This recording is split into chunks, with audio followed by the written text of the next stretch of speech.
Hello students, welcome to the channel. आज से series start कर रहे हैं। ये प्रीवियस ईयर क्वेश्चन पेपर है 2024 का, बेसिक मैथ्स का क्वेश्चन पेपर है, जिसमें आज के पार्ट में हम लोग एमसीक्यू क्वेश्चंस करेंगे।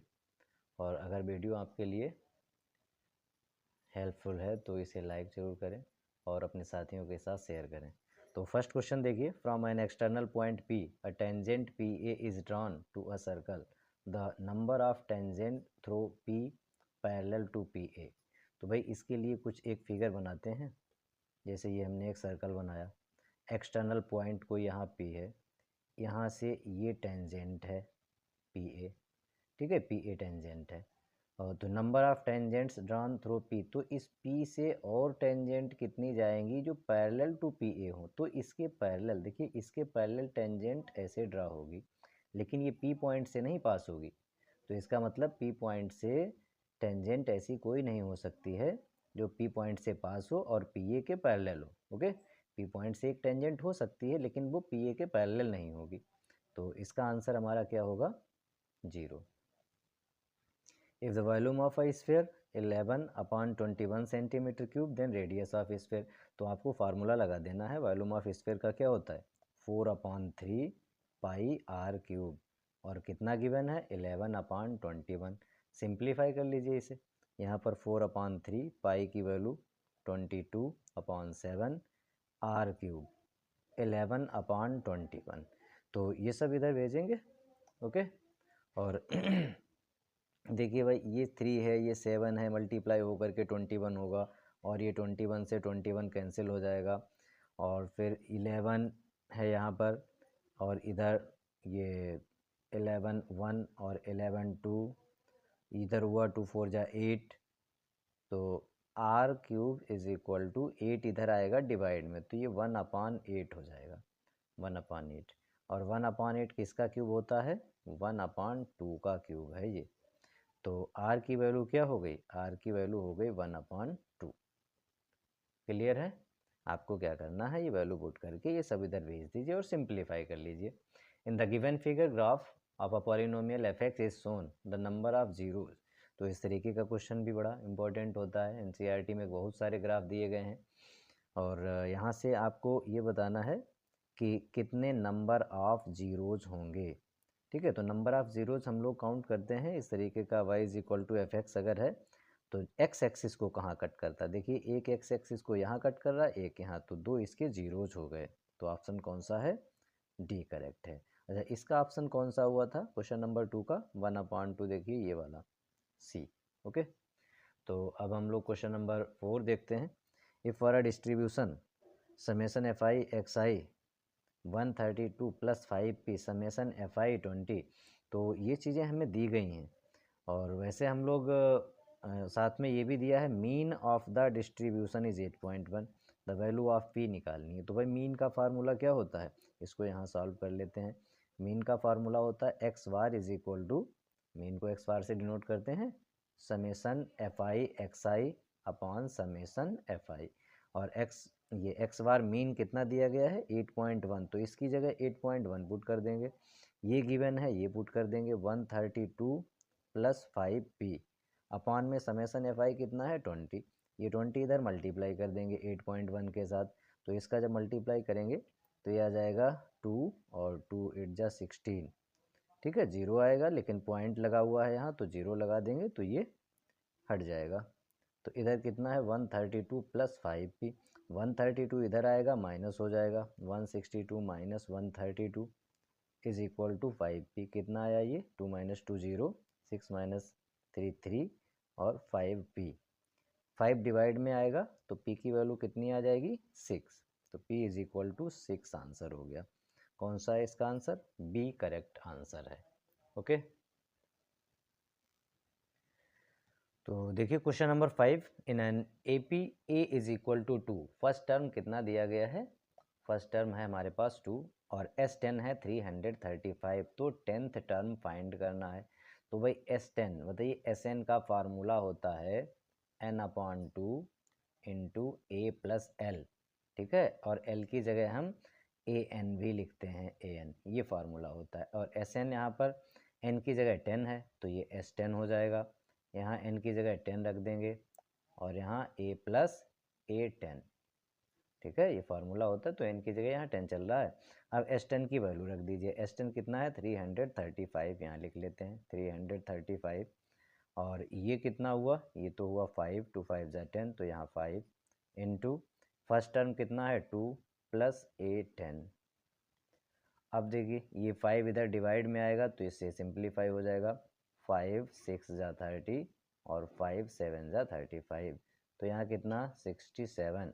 और ये 2 प्लस ए 10 है, 2 इधर आएगा माइनस में, तो इसका जो 10th टर्म है वो कितना हो जाएगा 65। क्लियर है। नेक्स्ट क्वेश्चन पर पहुँचे। From a solid cube of side 14 centimetre, cube है एक 14 सेंटीमीटर का, स्फेयर ऑफ मैक्सिमम डायामीटर, तो मैक्सिमम डायामीटर का स्फेयर इसमें से कार्व्ड आउट निकाल लिया जाता है। द रेडियस ऑफ स्फेयर, तो सिंपल सा है भाई, मैक्सिमम डायामीटर कितना होगा इस साइड के बराबर 14, तो जब डायामीटर 14 है, डायामीटर कितना हुआ 14, तो रेडियस कितनी हो जाएगी 14/2 मतलब 7, तो आंसर ए करेक्ट है। इसका आंसर कौन सा है, इसका 65 बी आंसर करेक्ट था। Question number 7, if 2 zeros of a quadratic polynomial आ रही है, 2 जीरोज हैं भाई, अल्फा एंड बीटा, अल्फा है √5, बीटा है माइनस का √5, तो क्वाड्रेटिक पॉलिनोमियल क्या बनता है x square minus sum of the zero, जिसे अल्फा प्लस बीटा लिखते हैं, इंटू एक्स और plus product of the zeros. इसमें इनका सम कर लीजिए भाई, अल्फा प्लस बीटा, तो देखो अल्फा प्लस बीटा करेंगे, एक √5 है प्लस का, एक माइनस का है, तो इनका सम कितना हो जाएगा, तो 0 आ जाएगा। इनका प्रोडक्ट करेंगे √5 इंटू माइनस √5, तो माइनस का 5 आएगा। यहाँ पर पुट कर देते हैं, x square minus 0 into x 0 हो जाएगा, और प्लस ये अल्फ़ा बीटा की वैल्यू कितनी है -5, तो एक्स स्क्वायर -5, ये आया है क्वाड्रेटिक पॉलिनोमियल। ऑप्शन चेक करते हैं भाई, ऑप्शन देखिए ये रहा, ये 4 क्या है 4 और लगा हुआ है यहाँ पर, तो 4 ये कांस्टेंट है, तो ये ऑप्शन हमारा करेक्ट है। ठीक है। क्वेश्चन नंबर 8 देखिए, इसमें ये सर्कल है और पी ए और पी बी दो टेंजेंट हैं, पी पॉइंट से ड्रॉ की गई हैं। एंगल कितना है 80 डिग्री बन रहा है, इंक्लाइन टू ईच अदर, ये जो है ये 80 डिग्री है, तो पी ए बी निकालना है, पी ए बी मतलब ये एंगल निकालना है। तो कॉन्सेप्ट ये आपको पता है कि length of tangent from an external points are equal, तो पी ए और पी बी तो इक्वल होते हैं, तो इस ट्रायंगल पी ए बी में जब ये दोनों साइड्स इक्वल हैं तो इसके अपोजिट के एंगल्स इक्वल होंगे, और ये दोनों अपोजिट के एंगल्स कैसे इक्वल हो गए, तो इसमें एंगल सम प्रॉपर्टी लगा देंगे। तो जब ये 80 डिग्री है तो इन दो का सम 100 डिग्री बचेगा, 100 डिग्री, क्यों, क्योंकि तीनों का 180 होता है, और ये दोनों इक्वल हैं तो ये 50 डिग्री आ गया भाई, तो ये कितना आया 50 डिग्री। चाहे इसे आप x सपोज कर लें, ये भी x हो गया, तो x plus 80 is equal to 180, तो इस तरीके से x की वैल्यू 50 आ जाएगी। Question number 9, DE is parallel to BC, AD की वैल्यू 2.8 है, DB कितना है 2.1 है, ये x है, ये 4.8 है, तो इसमें x की वैल्यू निकालनी है। तो जब ये लाइन पैरेलल है तो इस ट्रायंगल में जब लाइन पैरेलल होती है तो ये सेम रेशियो में डिवाइड करेगा, मतलब AD/DB क्या होगा भाई, AD/DB इज इक्वल टू होगा AE/EC, यही तो होता है। अगर लाइन पैरेलल है किसी ट्रायंगल में तो वो सेम रेशियो में डिवाइड करेगा, ये क्या है बेसिक प्रोपोर्शनलिटी थ्योरम।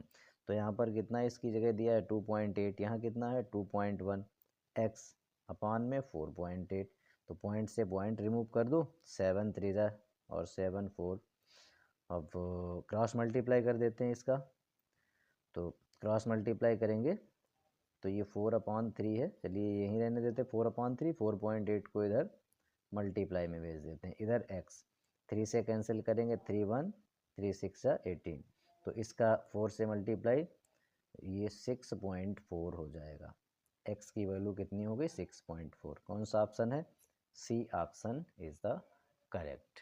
ओके, तो क्वेश्चन नंबर 9 कंप्लीट हो गया। अब बढ़ते हैं अगले क्वेश्चन पर।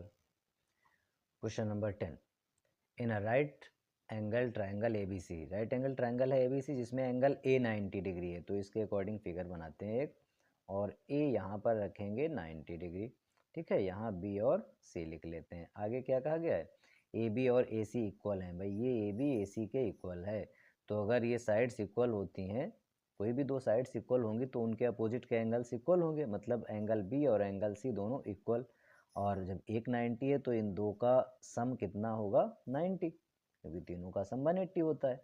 अब ये दोनों इक्वल हैं तो ये 45 डिग्री हो गया। कौन सा, सी बी और बी बी, ये कितना हुआ 45 डिग्री एंगल सी। क्या निकालना है, साइन सी की वैल्यू निकालनी है। तो बताओ भाई साइन 45 कितना होता है, साइन 45 वैल्यू 1/√2। ओके, तो कौन सा, डी ऑप्शन करेक्ट है। हाँ, तो ऐसे इतने आसान आसान क्वेश्चंस आते हैं, लेकिन ये क्वेश्चंस आपके 1 नंबर में भी एमसीक्यू में पूछे गए हैं, ऐसा क्वेश्चन 2 नंबर में भी हो सकता है। तो आपको अच्छे से तैयारी करनी है और बढ़िया नंबर लेके आने हैं। तो क्वेश्चन नंबर 11 देखते हैं। 2 fair coins are toss together, दो कॉइन को अगर टॉस किया जाता है एक साथ में तो टोटल आउटकम्स भाई कितने बनेंगे, 4 बनेंगे। क्या क्या बनेंगे, दोनों में हेड हो सकता है, एक में हेड एक में टेल, एक में टेल एक में हेड, या फिर दोनों में टेल। ये कितने हैं, 4 हैं। क्या पूछा गया, प्रोबेबिलिटी ऑफ गेटिंग 2 हेड्स। तो बताओ भाई 2 हेड के फेवर में यहाँ कौन है, एक ही तो आउटकम है 2 हेड के फेवर में, तो इसकी प्रोबेबिलिटी क्या हो जाएगी, 1/4, number of favourable outcomes upon total number of outcomes, और टोटल नंबर ऑफ आउटकम्स कितने बन रहे हैं, 4। ओके, तो question number 12, if the mean and median of a data are, तो इस डेटा के मीन दिया है और मीडियन दिया है, तो मॉड निकालना है। एम्पिरिकल रिलेशन याद होना चाहिए आपको, ये वाला बहुत इंपॉर्टेंट है। Mode is equal to 3 median -2 mean, ये रिलेशन याद कर लीजिए इसी फॉर्मेट में। ओके, 3 मीडियन कितना है, मीडियन है यहाँ पर 11, तो 3 × 11 -2 मीन कितना है यहाँ पर 10, तो ये कितना हुआ 33 -20, और आंसर कितना आ गया भाई 13। D option is the correct. 13 question पर पहुँचते हैं। If the distance of a point P X Y from 1 0 and 0 1 are equal, तो इस पॉइंट की डिस्टेंस इससे और इससे इक्वल हैं, then which of the following is true. तो इसके लिए भाई इस तरीके से देखिए, पी कोई पॉइंट यहाँ पर बना लेते हैं, पी पॉइंट है, इसके कोऑर्डिनेट क्या है एक्स और वाई, और इन पॉइंट से इक्यू डिस्टेंट वाला, तो ऐसा फिगर आपके माइंड में आना चाहिए हमेशा इक्यू डिस्टेंस की जब भी बात हो। ये है 1,0, यहाँ ए नाम दे देते हैं और इसे बी दे देते हैं, 0,1। ओके, अब ये पी ए और पी बी ये दोनों इक्वल हैं, तो यहाँ P A is equal to P B, square कर देते हैं। ठीक है, स्क्वायर इक्वल होंगे, तो स्क्वायर करने का फ़ायदा ये है कि डिस्टेंस फार्मूला हम लोग यूज करेंगे तो उसमें हमें अंडर रूट नहीं लगाना पड़ेगा। ठीक है, तो x-1 का होल स्क्वायर प्लस y-0, मतलब y ही रहेगा, y²। और इधर पी में डिस्टेंस फार्मूला लगाएंगे तो अंडर रूट लगेगा, लेकिन ये पी स्क्वायर की वैल्यू लिख रहे हैं, तो x-0 x² हो जाएगा, और y-1 का होल स्क्वायर। फार्मूला तो याद है सभी को, नहीं याद है, x2 - x1 whole square plus y2 - y1 whole square, इसका स्क्वायर रूट इसलिए नहीं लगाया क्योंकि स्क्वायर कर दिया है। अब इसके स्क्वायर को ओपन कर लेना है, तो यहाँ पर स्क्वायर ओपन करेंगे, x² प्लस 1 होगा, ये 1 का स्क्वायर, -2ab तो 2x होगा, प्लस y², यहाँ देखिए x² प्लस ये y² है, प्लस 1 का स्क्वायर 1, और -2y, तो यहाँ x² इधर x² कैंसिल हो जाएंगे। अब ये y² प्लस का ये y² कैंसिल, 1 प्लस का है इधर 1 प्लस का है कैंसिल, तो -2x माइनस का 2y इधर है, माइनस से माइनस कैंसिल, और 2 से भी डिवाइड कर देंगे तो 2 से 2 कैंसिल, तो क्या आया x = y आया। है कोई ऑप्शन इसमें, x is equal to Y, option D. Okay, ये करेक्ट है। तो ये तो क्वेश्चन एमसीक्यू में दिया है, एमसीक्यू में भी 2 नंबर में भी बिल्कुल आ सकता है। क्वेश्चन नंबर 4 देखिए, द वैल्यू या वैल्यूज लिखा हुआ है of K for which the quadratic equation has real and equal roots. तो रियल एंड इक्वल रूट्स की बात हो रही है। ओके, तो रियल और इक्वल, रियल की कंडीशन तो 2 है हमारे पास, डिस्क्रिमिनेंट कैसा होना चाहिए, पॉजिटिव, और इक्वल टू 0 होना चाहिए। लेकिन इक्वल रूट्स कब होते हैं, रियल और इक्वल, इसके लिए डिस्क्रिमिनेंट 0 होना चाहिए। डिस्क्रिमिनेंट 0 का मतलब, फार्मूला डिस्क्रिमिनेंट का क्या होता है, B square minus 4ac is equal to 0। तो यहाँ पर इसे हम ऐसे भी कह सकते हैं, B square is equal to 4ac। यहाँ देखो भाई, b कितना है, b की जगह पर है माइनस का 9k, ए तो बताइए नहीं हमने कितना है, ए तो ये वाला है, a इज इक्वल टू 5, और c कितना है, ये है c। तो यहाँ रख देते हैं, बी स्क्वायर का मतलब माइनस 9k का स्क्वायर, 4 इंटू ए की जगह 5 और सी के प्लेस पर कितना 5। तो ये माइनस का स्क्वायर तो प्लस हो जाएगा, और 9 9 जा 81 के स्क्वायर, इधर ये 25 हो जा 100 हो गया। तो के स्क्वायर इज इक्वल टू 100 अपान 81, और यहाँ से के इज इक्वल टू क्या होगा, प्लस माइनस साइन लगेगा और अंडर रूट 100 अपान 81। 100 का स्क्वायर रूट कितना होता है 10, 81 का कितना 9, तो प्लस माइनस 10 अपान 9। देखिए कौन सा ऑप्शन है, ये रहा डी। काफ़ी भाई डी करेक्ट आंसर है, ये भी देखिए डी सही है, ये भी डी सही है, ये भी डी सही है। Question number 15, the line represented by the linear equation x is equal to A and y is equal to B. तो ये जो 2 लाइन है, ये कहाँ पर कैसी होंगी, पहली बात तो ये इंटरसेक्टिंग होंगी, और किस पर, a और b पर। इसके लिए आपके माइंड में ग्राफ आना चाहिए, ठीक है। x यहाँ ऐसे भी हो सकता है, x is equal to A, और इधर x is equal to B, ठीक है। तो x is equal to A, इसका जो ग्राफ है, ग्राफिकल रिप्रेजेंटेशन इस तरीके का बनेगा, यहाँ बना देते हैं ऐसे। तो ये जो x एक्सिस है, ये होती है y इज इक्वल टू 0, ठीक है, और y is equal to B कोई लाइन होगी ऐसे, which is parallel to x axis, ये y is equal to B, और x is equal to a एक लाइन होगी जो पैरेलल होगी इस y एक्सिस के ऐसे, ये लाइन है x is equal to a। तो इनका ये पॉइंट ऑफ इंटरसेक्शन होगा भाई, और ये इंटरसेक्ट करेंगी, और कहाँ करेंगी, x की वैल्यू a है और y की b इस पर, ठीक है। तो अब हम लोग नेक्स्ट क्वेश्चन पर बढ़ते हैं, क्वेश्चन नंबर 16। तो देखिए क्वेश्चन नंबर 16, हाँ कुछ क्वेश्चन समझ में आ रहे हैं या नहीं, काफ़ी दिन बाद वीडियो बना रहे हैं, तो बीच में टाइम नहीं मिल रहा था। कोशिश करते हैं कि अच्छे से अच्छा करेंगे आप लोगों के लिए, आपको भी मेहनत करनी है, वीडियो को शेयर करना है सभी के साथ में। तो कॉस थीटा कितना है, 1/√2, तो टेन थीटा निकालना है भाई।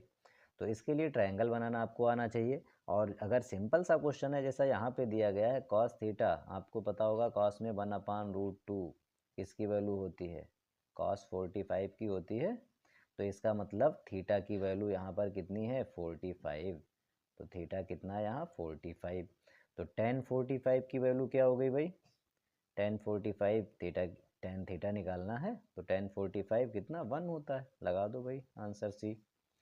डाइस थ्रोन वंस, एक डाई को एक बार अगर फेंका जाता है तो 6 आउटकम्स बनते हैं, कौन से, 1 आ सकता है, 2 3 आ सकता है, 4 आ सकता है, 5 आ सकता है, और 6, ठीक है। एक डाई को 2 बार अगर फेंका जाए तो कितने आउटकम्स होंगे, तो सेम ट्रीट करेगा जैसे 2 डाइस को साइमल्टेनियसली एक साथ में फेंका जाए, मतलब 36। दोनों आपको बातें पता होनी चाहिए, ठीक है, वो आपसे बड़े नंबर में केस स्टडी में पूछा जा सकता है, या 3 नंबर में।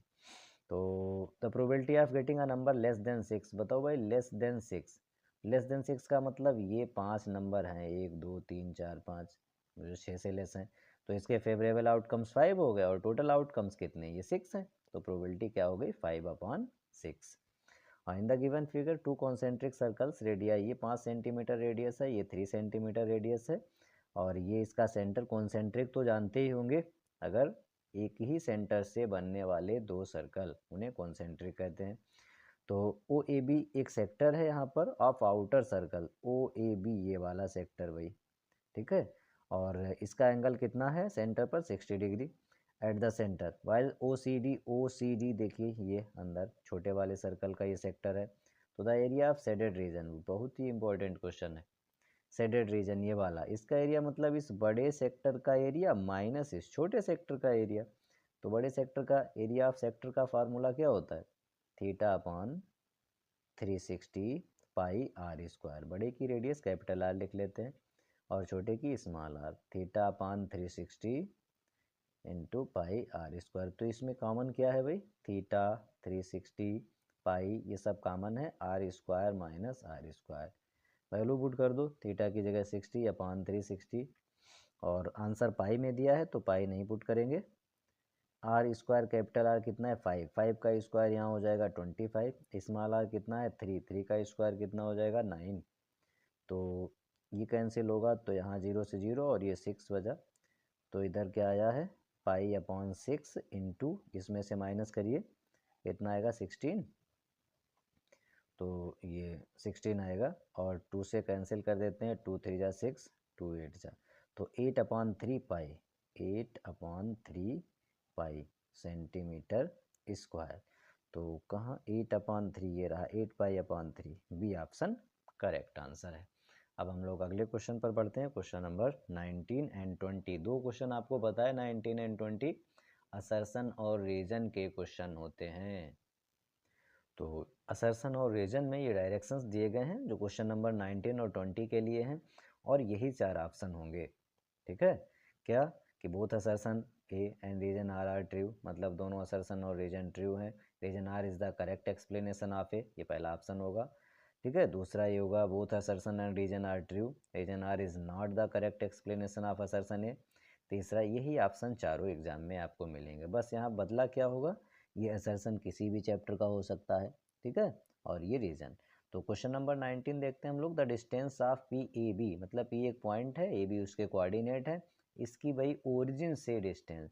तो ओरिजिन से डिस्टेंस किसी पॉइंट की क्या होती है, ये ए इस अंडर रूट में ए स्क्वायर प्लस बी स्क्वायर हो जाएगी, लेकिन यहाँ क्या लिखा है, यहाँ सिर्फ ए स्क्वायर प्लस बी, इसका मतलब ये तो फॉल्स है, असर्शन फॉल्स हो गया भाई। असर्शन फॉल्स, यहाँ देखिए कौन सा एक ही ऑप्शन है असर्शन ए इज फॉल्स, बाकी तो किसी में नहीं है, यहाँ सब जगह assertion true, assertion true, assertion true. तो इसके लिए कौन सा 19 का डी ऑप्शन सही हो गया। दूसरा देखिए हमने देखा भी नहीं, रीजन देखा भी नहीं और फिर भी हमने क्या 19 का कौन सा है, 19 के लिए भाई डी हो जाएगा, असर्शन फॉल्स रीजन ट्रू, तो रीजन तो होगा ही ट्रू। देख लेते हैं, the distance between 2 points A and B is, तो डिस्टेंस फार्मूला है ये 2 पॉइंट x2 माइनस x1 का whole square plus y2 minus y1 का होल स्क्वायर, इसका स्क्वायर रूट। 20 देखते हैं, under root 2 into 5 minus root 2 is an irrational number. तो इसका मल्टीप्लाई करेंगे तो 5 रूट 2 हो जाएगा, माइनस रूट 2 का रूट 2 से कितना 2, और ये कैसा है, ये इरेशनल है पूरा नंबर बिल्कुल। तो product of two irrational numbers is always irrational. अब आपके मन में आएगा यार ये भी इरेशनल है, ये भी इरेशनल है, इनका प्रोडक्ट इरेशनल आ रहा तो ये भी करेक्ट है। ऐसा नहीं है भाई, ये तो ट्रू है लेकिन ये ज़रूरी नहीं। अगर दोनों इरेशनल नंबर होते हैं, दोनों इरेशनल होते हैं तो उनका प्रोडक्ट या प्लस माइनस, ठीक है, जिसे कहते हैं सम या डिफरेंस या डिवाइड, कुछ भी हो सकता है, मे बी रेशनल और इरेशनल, ओके, ये कुछ भी हो सकता है।